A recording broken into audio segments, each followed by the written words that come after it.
udelené slovo. Vážené kolegyne, kolegovia, dámy a páni. Vo svojom príspevku by som chcel poukázať na niektoré interpretačné a aplikačné problémy súvisiace s realizáciou práva na obhajobu u zadržaného počas jeho umiestnenia v cele policajného zaistenia. Dovolím si poznamenať, že nejde o nový problém, naopak ide o dlhodobý problém, ktorý má charakter chronického problému a systémového problému. Ja som sa priznám, že nádejal, že tento problém čiastočne bude vyriešený prijatím nového interného normatívneho aktu vo forme nariadenia ministra vnútra Slovenskej republiky, ktoré je účinné ku dnešnému dňu, avšak tieto moje očakávania sa jednoducho nenaplnili. Jediné pozitívum je to, že sa priznali niektoré práva členom tzv. Výboru CPT, to znamená Výboru proti neľudskému zaobchádzaniu a mučeniu, avšak iné pozitívum, posilnenie práv vo vzťahu k obhajobe sa nezrealizovalo.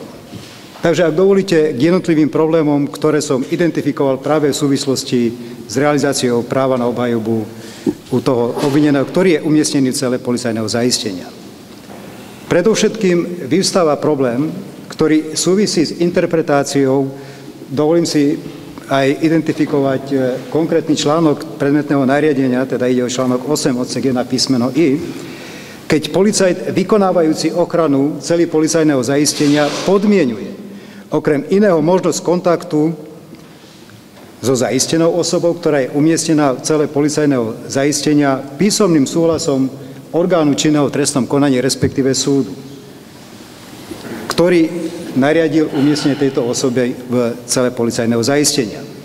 Som toho názoru, že ide o zjavne nesprávnu interpretáciu a aplikáciu zmieňovaného ustanovenia nariadenia. Som toho názoru, že z dikcie predmetného nariadenia za žiadnych okolností nie je možné dospieť k záveru, že pod oprávnenou osobou, ktorá by písomne splnomocnila obhajcu, sa má na mysli orgán činný v trestnom konaní, nebodaj súd.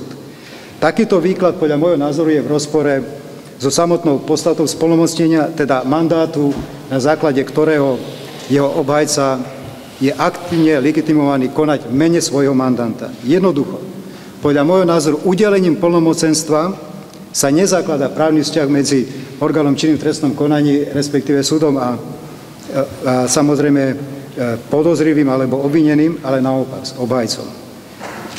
Som toho názoru, že pokiaľ by samozrejme zákonodárca mienil predmetné ustanovenie vykladať iným spôsobom, potom by nepochybne túto skutočnosť aj adekvátnym spôsobom upravil v predmetnom nariadení. V danom prípade tomu tak nie je. Ďalším problémom je problém, ktorý súvisí s možnosťou obhajcu vstupovať do priestorov, kde sa nachádza celá policajného zaistenia, len ak je v priestoroch zriadená miestnosť na daný účel. V zmysle citovaného nariadenia podmienuje sa možnosť obhajcu vstupovať do týchto priestorov, kde je umiestnená celá policajného zaistenia za účelom návštevy jeho klienta, len ak je v priestoroch teda zriadená miestnosť na daný účel, teda návštevná miestnosť. Som toho názoru, že právo obhajcu na kontakt s jeho klientom celé policajného zaistenia nemôže byť koncipované ako podmienené právo. Pričom podmienenosť tohto práva sa odvíja vlastne od materiálno-technického vybavenia celý policajného zaistenia. Som toho názoru, že každá celá policajného zaistenia by mala byť vytvorené také materiálno-technické podmienky, ktoré by umožňovali bezprostredný kontakt obhajcu s jeho klientom. Nemožno podmieňovať kontakt obhajcu s jeho klientom tými materiálno-technickými podmienkami celé policajného zariadenia vylučuje podľa môjho názoru už samotná materiálna podstata práva obvineného na obhajobu, práva zvoliť si obhajcu už od momentu zadržania a radiť sa s ním tak, ako je to v konečnom dôsledku deklarované aj v trestnom poriadku, konkrétne v ustanovení paragrafu 85 odsek 6. V tejto súvislosti sa žiada osobitne akcentovať, že právo obvineného, ergo podozrivého, na kontakt s jeho obhajcom je elementárny spôsob, akým sa naplňa materiálna podstata práva obvineného na obhajobu, ako jeho práva na efektívnu obhajobu, ktoré okrem iného samozrejme priznáva obvinenému aj dohovor o ochrane ľudských práv a základných slobôd. Inak povedané, bez možnosti primárneho kontaktu obvineného s jeho obhajcom nemožno realizovať ani ich spoločnú poradu a následne v rôznych procesných formách aj vlastné právo na obhajobu.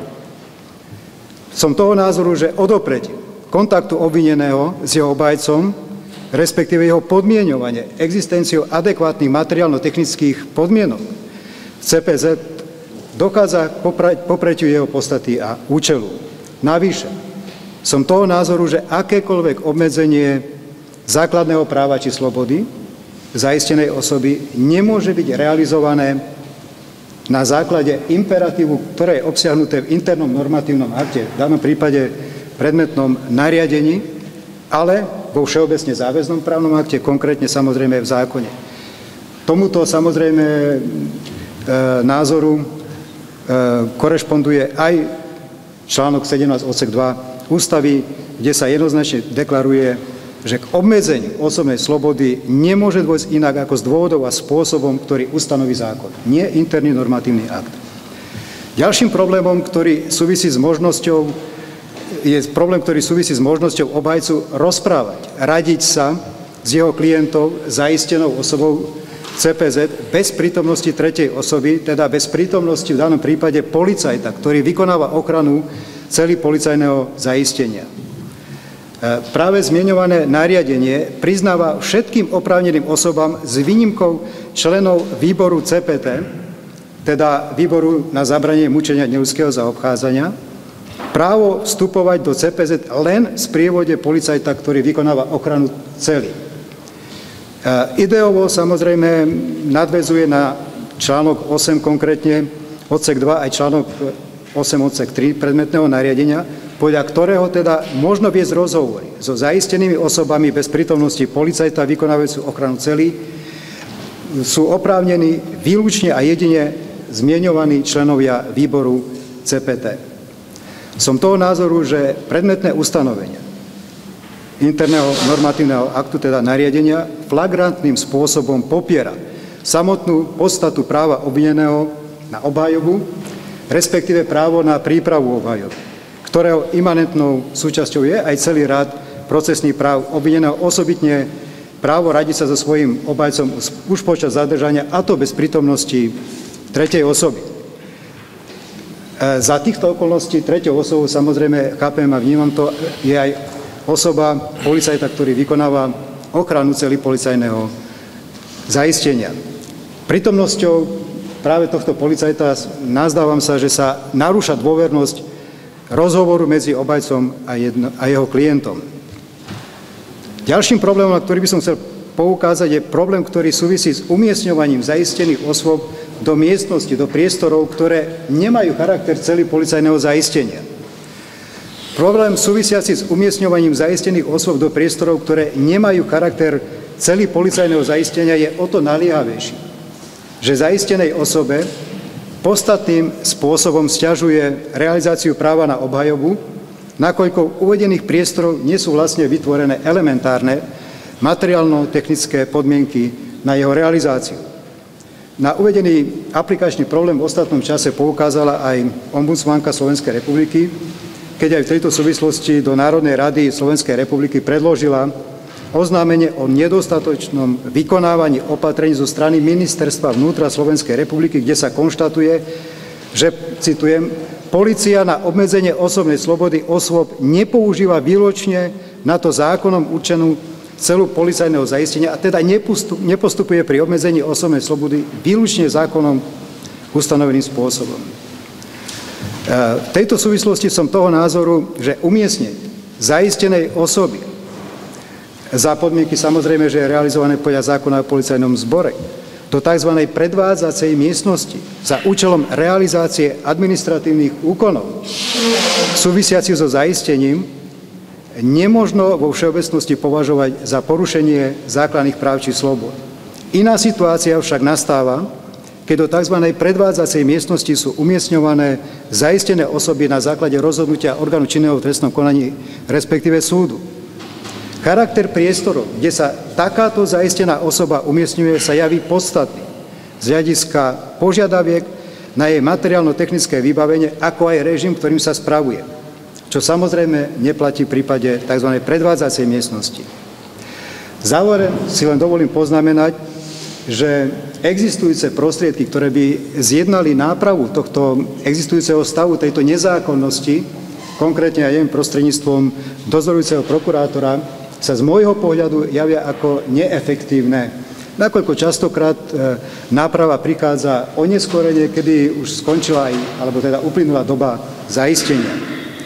De lege ferenda, podľa môjho názoru, najjednoduchším riešením sa javí zosúladenie interných normatívnych aktov s dohovorom o ochrane ľudských práv, s ústavou, ale aj s trestným poriadkom. Ďakujem za pozornosť.